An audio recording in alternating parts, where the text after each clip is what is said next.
Le bruit m'a d'abord submergé. Un cri de métal tordu, les wagons qui s'écrasent les uns contre les autres, puis les corps qui s'envolent. Je me suis senti projeté dans l'obscurité comme un pantin désarticulé. Le choc, brutal, m'a coupé le souffle. Le monde s'est mis à tourner, et tout s'est figé dans une obscurité totale. Le train avait déraillé, et nous étions là, enfermés dans ce tunnel montagneux, loin de la lumière du jour. Les lumières d'urgence ont clignoté un moment, projetant des ombres inquiétantes sur les décombres, avant de mourir elles aussi.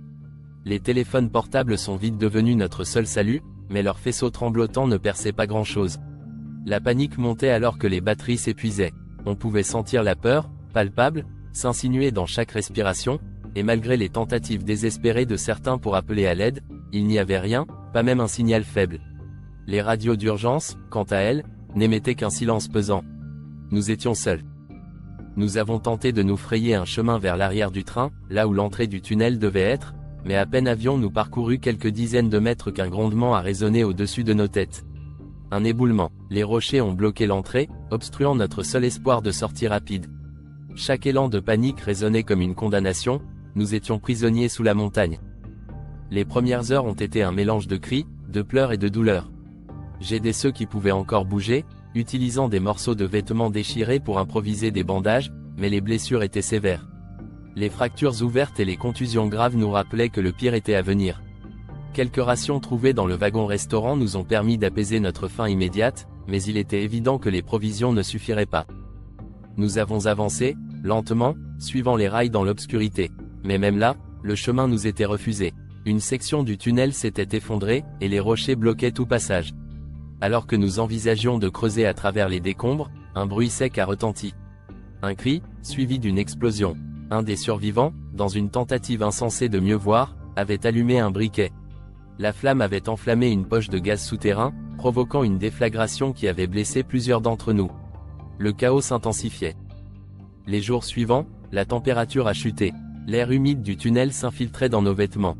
Les efforts pour se réchauffer étaient dérisoires, des coussins déchirés pour en faire des couvertures, des gestes frénétiques pour raviver la circulation du sang. Les doigts devenaient gourds, et l'hypothermie guettait. Certains n'avaient plus la force d'avancer, et il était devenu de plus en plus difficile de maintenir le groupe uni. Une nouvelle difficulté nous attendait, l'eau. Nous avons trouvé une zone où le tunnel était partiellement inondé. L'eau glacée, d'une profondeur incertaine, formait une barrière sombre et menaçante. Traverser signifiait s'exposer à des risques inconnus, mais rester immobile était encore plus effrayant. Tandis que nous hésitions, un des éclaireurs a disparu. Parti à la recherche d'un chemin alternatif, il n'est jamais revenu. Chaque minute d'attente creusait un peu plus le fossé entre l'espoir et la résignation. La faim et la fatigue, combinées à l'atmosphère oppressante, nous ont poussés à bout. Les réserves se faisaient maigres, et les tensions ont éclaté. Une bagarre a éclaté pour une ration de nourriture supplémentaire. Les coups sont partis, les corps se sont effondrés, et la fragilité de notre situation est devenue évidente. Peu importe les efforts pour garder la cohésion, le désespoir transformait les visages familiers en ennemis potentiels. Et puis, la terre a tremblé. Un léger séisme a secoué le tunnel, provoquant un nouvel effondrement partiel. Les roches ont craqué et sont tombées du plafond. J'ai senti la poussière s'engouffrer dans mes poumons, l'air devenant encore plus lourd. L'oxygène manquait, et chaque respiration semblait être un effort de plus en plus intense. Il fallait avancer, trouver un endroit où l'air n'était pas vicié. Dans cette obscurité quasi totale, nous avons découvert un wagon abandonné d'une ancienne ligne ferroviaire. Les casques des mineurs avec leurs lampes étaient un répit inespéré, mais les inscriptions gravées sur les murs racontaient une autre histoire, celle de voyageurs piégés avant nous. Ce lieu avait déjà été un tombeau pour d'autres, et nous suivions leurs traces. La progression devenait un calvaire. Nous avons dû traverser une nappe de boue qui nous engloutissait jusqu'à la taille. Chaque pas était une lutte pour ne pas être aspiré par le sol. Certains y ont laissé des forces précieuses. Quand nous avons enfin émergé de cet enfer, nous avons été accueillis par une nuée de chauves-souris, perturbées par nos mouvements. Leurs ailes frôlaient nos visages, ajoutant une note de terreur à notre lente avancée. La situation s'est aggravée quand l'eau, notre unique source de réhydratation, s'est avérée toxique. Les symptômes sont apparus rapidement, hallucinations, nausées, étourdissement. Nous étions de nouveau à la merci de ce lieu, et il ne restait plus qu'à attendre que les effets s'estompent, priant pour ne pas succomber à ce nouveau coup du sort. La découverte d'une galerie de mines abandonnée a suscité un mince espoir. La structure semblait fragile, et les bruits inquiétants résonnaient dans l'obscurité. En explorant, L'un d'entre nous a chuté dans une fosse cachée remplie de gravats. Organiser son sauvetage nous a épuisés davantage, mais abandonner un des nôtres n'était pas envisageable, pas encore. Un autre parmi nous a commencé à perdre la mémoire. Sa blessure à la tête semblait avoir effacé ses souvenirs, et ses comportements erratiques devenaient un danger pour le groupe.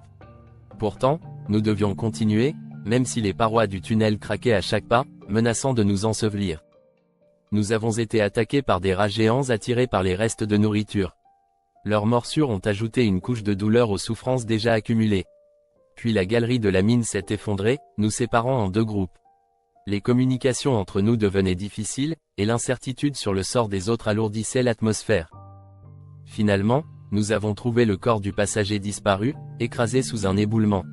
Cette découverte, en plus d'alimenter notre horreur, a cimenté la conviction que le prix de la survie serait lourd. Dans un ultime effort, nous avons essayé de grimper un puits d'aération en utilisant des câbles pour atteindre la surface. Mais certains d'entre nous ont glissé, leurs cris se perdant dans les ténèbres. Les mains étaient écorchées, les corps meurtris, mais il fallait s'acharner. Une lueur est apparue au loin, pas le jour, mais une caverne remplie de stalactites. Elle semblait nous narguer, un obstacle de plus avant la liberté. C'est là qu'un des nôtres s'est sacrifié pour nous permettre de franchir un passage bloqué, un dernier acte héroïque. Et puis, enfin, la lumière du jour nous a accueillis. Elle était douce, irréelle, presque impossible à croire. L'air frais nous enveloppait, et pour la première fois depuis ce qui semblait être une éternité, nous respirions pleinement. Épuisés, blessés, mais vivants, nous avions survécu à l'enfer souterrain.